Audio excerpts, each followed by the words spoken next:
So what we did in stacking was, so we took the training data and ran it through multiple models, M1 to Mn. So all of these models are typically known as base learners or base models. And we generated predictions from these models. So pred1 to pred_n were my predictions. And I took this input and sent it to model instead of max voting or averaging layer. And the model took these as inputs and gave me the final prediction. And depending on whether it was a regression problem or a classification problem, I can choose what is the right model to do this.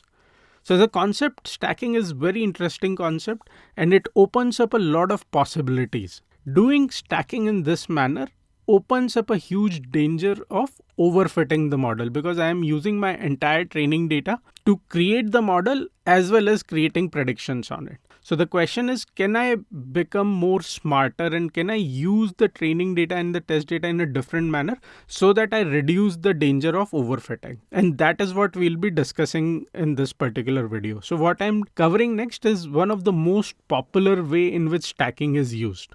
So let's say we have these trained data and the test data sets. And in order to reduce overfitting, I take my trained data and I divide it into 10 parts. So this is just done randomly. So I take the entire trained data set and I convert it into 10 smaller data sets. And now in order to reduce overfitting, what I do is I train my model on 9 out of these 10 parts and do my predictions on the 10th part. So in this particular case, I do my training on part 2 to part 10. And let's say I'm using decision tree as my modeling technique. So I train my model and I do my predictions cases which were there in part 1. So the part 1 is basically prediction. So the green color represents the prediction which I've done on the points which were there in dataset 1. I do the same exercise for each of these parts. So for part 2, I again train my model using part 1 of data and part 3 to part 10 of data. And I do my predictions on part 2. So in this manner, I do my predictions for all of these 10 parts. So in summary, each of these predictions are coming from a model which had not seen the same trained data points, right? So I do this. And for creating a test data set, I use the entire trained data. So I again train a model which is done on the entire trained data set and I make predictions on test. So if you think about it, we created 10 models to get the predictions on trained data and the 11th model to get predictions on test data. And all of these are decision tree models. So this gives me one set of predictions or the equivalent of what predictions were coming from model M1 in my previous diagram. I do the same thing with a second modeling technique, let's say KNN. So again, the same concept that I do predictions part by part and part 1 to part 10. So let's say I got this. And again, for getting predictions on test data set, I run the 11th KNN model. I do the same thing with the third part, which could be a linear or a logistic regression, depending on what kind of problem I am handling.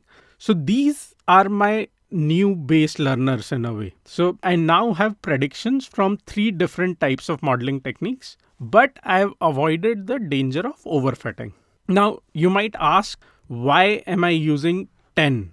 And what is so sacrosanct about this number 10? So there is nothing sacrosanct about the number 10. It's based on the fact that if I use anything less than 2 or 3, it doesn't give me as much benefit. And if I take anything more than, let's say, 15 or 20, then my number of computations are increasing.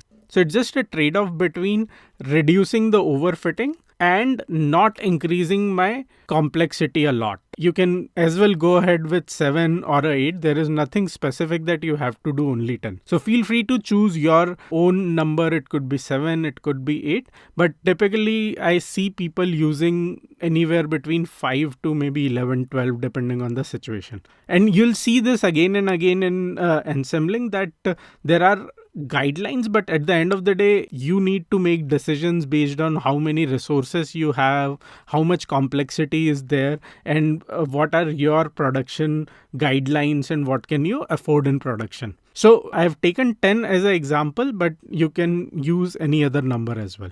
So coming back to stacking, so we had these predictions from 3 different types of models. So this becomes my new train data set. And the predictions which I had on my test becomes my new test data set. And I now create a model on these train and test data set to come up with my final predictions. So we use these new train to come up with the train model and make predictions on my test to get my final test predictions.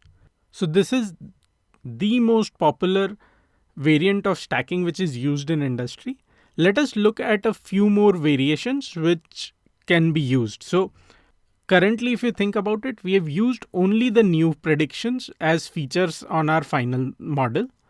What I can also do is I can include the original features along with the new features. So instead of just using this red box for train and test, I can use the complete feature to train my model. So the features which were there originally and the predictions which came out. So I am opening up my train dataset to include more features, and I do the same thing for test, and this gives me the new set of predictions. So that's one way in which stacking is also implemented. The second way to implement stacking is by doing multiple predictions on test dataset and aggregating them. So again, if you remember, what we did was we created these 10 predictions for each of these train file, and we used one of the entire model to create the test dataset predictions. Now, what I could also do is do this for each of these 10 models which were created, and then aggregate them instead of just doing it on the entire model. So again, the same models which I was using to do the predictions for 1, 2 and each of these datasets, I use the same model to create my predictions for test. And then I average them to come up with my final test, which I'll use for the final model. Again, as I said, these are all different models, the different ways of implementing stacking and ensembling. You are completely free to become creative and find new ways to reduce overfittings. So the overall objectives are to make sure that our accuracy increases, the complexity remains as low as possible, and we avoid overfitting. As long as you do anything to achieve these 3 objectives, it would be a valid strategy.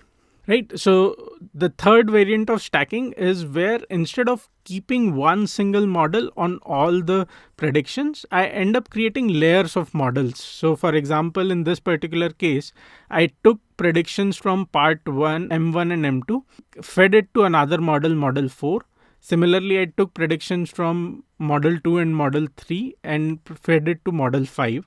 And the final model was actually a model on model 4 and model 5. So I ended up creating 2 levels of models on my base models. And again, it's a valid way of stacking, and depending on the situation, you might choose these. So these were the variants of stacking. As I said, as long as you make sure that the 3 requirements of ensembling are taken care of, which were making sure that you do not overfit your models, making sure that you keep models as simple as possible, and you increase your accuracy. Remember that you can get as creative with stacking or any other ensembling modeling as possible.